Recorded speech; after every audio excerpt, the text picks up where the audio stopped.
there, welcome back to simonjordan.tv. I'm your host, Simon Jordan, and this week we've got a great video for you. I've had lots of emails coming through asking me just various different questions how they can market their business better. And I had masses of feedback from one I did recently called Keep in Touch Marketing. And people have been saying, okay, in order to keep in touch, how do I build my list? Now, when I first started out, a long time ago now, someone said to me, Simon, if you don't have a list, you're dead in the water. And I thought, well, that's a bit rich, come on, steady on. But you know what, I agree with him. If you do not have a list, you are. That's it, game over. Your list is your pension. Now, what do I mean by list? Well, people you can contact, prospective clients who are going to buy from you, who are going to put their hand in their pocket and give you the money. You know, who are going to buy the services, buy your products, buy you, buy your books, whatever it might be. But you know what, if you can't contact them because you don't have the details, game over. There is no sale. There's not even a start. So I'm going to give you 2 hints today of how to build your list. Well, there's probably end up being more than that. But first of all, how do you actually get your list? Well, and how do you store it? But I'll talk about how you get it first. So when you go out networking, and I hope you all go out networking, you cannot be a secret agent unless you are a secret agent. But you still need to go and get clients, don't you? You still need to get out there. Unless you've got a big budget and you're spending lots on advertising and all that kind of stuff. But going out and meeting people. We buy from people we like. You know, the know, like and trust. So if you meet people and you consistently meet them and you build a relationship with them, they will want to buy from you. So when you meet them, how do you keep in touch with them? First of all, how do they keep in touch with you? How do they get your details? Well, you give them one of these little things, these little business card. You've got mine there. And I give lots of them out. I meet so many people every week. And you know what? I get lots of cards as well. Look at this. Masses of them. Loads of them. So when I get people's cards, when I pick them up, I'll introduce myself, have a chat and whatever. I'll say, hey, look, thanks for the business card. Can I keep in touch with you? Is it okay if I put your details on my database? So, you know, I can send you information and keep you up to date with what's going on because there's some great stuff. And they said, yeah, sure. See, that's a great way because if you just take their details and stick them on there, or if you buy a list and you start sending lots of emails out, they will complain. You know, we don't like getting spam, and I hate spamming people, and I hate getting spammed as well. Lots of information, and you think, I didn't request this. So ask, when you get a business card, ask. Say, do you mind if I keep up to date? And then put it in manually. We get these little machines now, we can scan the business card and it will automatically put the details in. Now, other hint, don't just store all your details on your computer. You know, yes, as a backup, but if you're entering, every time you get a business card, you enter it manually and you put it into something like Outlook Express or Mac Mail or Windows Mail or whatever it might be. It's all manual. You're having to do it manually. That's fine, but when they come to unsubscribe, or when you want to segregate them from everything else, it can be a little bit laborious. You know, people will unsubscribe. You will lose, you know, contact with people. They won't want to keep in contact with you. Fair enough, that's the nature of the game. But you need to be able to have the ability on your emails for them to unsubscribe automatically, so that you don't have to have that hassle of going, oh my God, 20 people don't want my emails anymore, so I've got to go through the whole list. Where did I find them? What's their name? What's their email? That kind of stuff. Do it automatically. So I recommend using something like MailChimp, that's what I use, or Aweber, or One Shopping Cart, or iContact, or Constant Contact. Just try them out, see how you go, see what you think. Go onto Google and search for email software.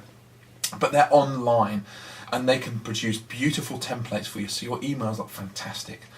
And you can get, you can see how many people opened your emails, you can see what emails were successful, how many people clicked on your links within your emails, all that kind of stuff. It's far better than you'll get from something like Outlook Express or Entourage or whatever it be.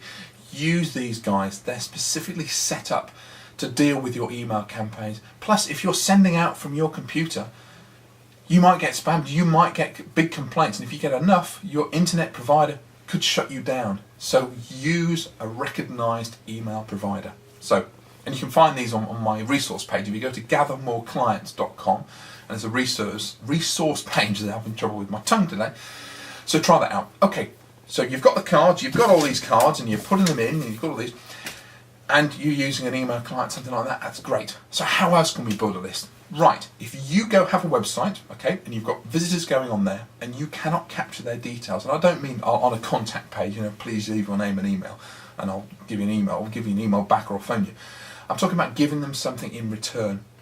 As you'll see on this site, right down there, on the right hand side, you'll see excerpts from my book.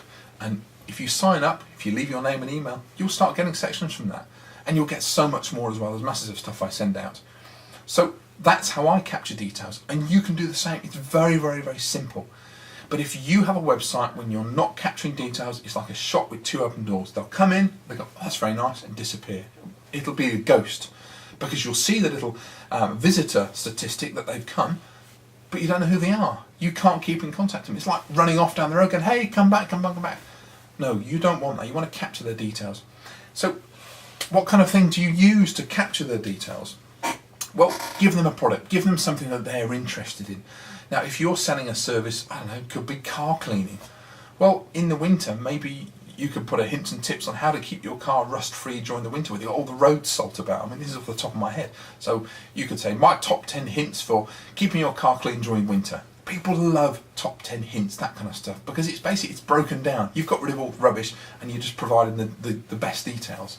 So it could be, you know, if you're a back massage specialist or you're a chiropractor, an osteopath, or something, you deal with back pain, you could say, you know, my top 10 hints and tips for getting a stronger back, a range of exercises, something that you know people are going to be interested in. They're coming to your website for a reason, so give them something that's enticing them to leave their name and email in return for your product. Now, it could be an ebook. Now, I don't mean one of these. That's a physical hardback book or a softback book, but an ebook is an electronic book. It's a PDF. If you can write a Word file, if you can write a document, you can save it as a PDF. You put some images and that kind of stuff. Make it look good.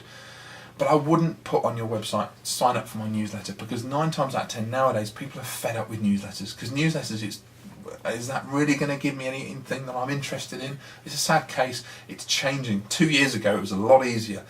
Not now, it's getting harder and harder because there's so much stuff out there. So give them something of interest, of added value. So put that on your website. It's very easy to do. Ask your web guy to do it, your web person or whoever it might be. So do that. Give them a specific offer or a top 10 hints or an ebook or an audio or something like that, which is going to entice them to leave their name and email. Because sometimes it can take up to 7 hits, and I don't mean smacking them, but 7 bits of contact before they actually buy. So they might come on your website and think, yeah, I'm sort of looking around at the moment, I'm getting a feel for what's out there. And if you've got something on their interest, they'll leave their name and email. And if you word your emails correctly and keep in contact with them over a series of weeks, months, years, whatever it might be, when they're ready to buy, brilliant, you'll come to mind because you've kept in touch with them. But if you can't get to the details online, if they can't leave their name and email, you've lost them. You know, you can't run off and try and find them. So that's my top 10 hints, or my top 2 hints for your top 10 hints.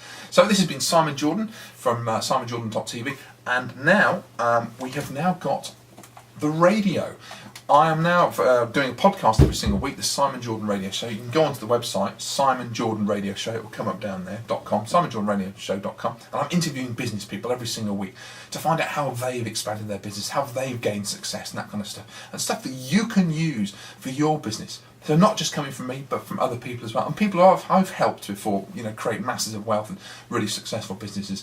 So you can use the radio station, and you can download it from iTunes. In fact, if you go to the iTunes store, search for Simon Jordan, you'll find it there. And you can follow me on Twitter. There he is again, Mr. Twitterbird, on Twitter /twitter.com/the Simon Jordan. I'm on there, and you can see all the stuff I'm talking about, what's going on in the world of marketing and what I'm doing, the events we've got coming up. We've got some fantastic events coming up this month that I'm speaking at. So thank you very much for tuning in, and I look forward to seeing you again soon. Thanks a lot. Bye.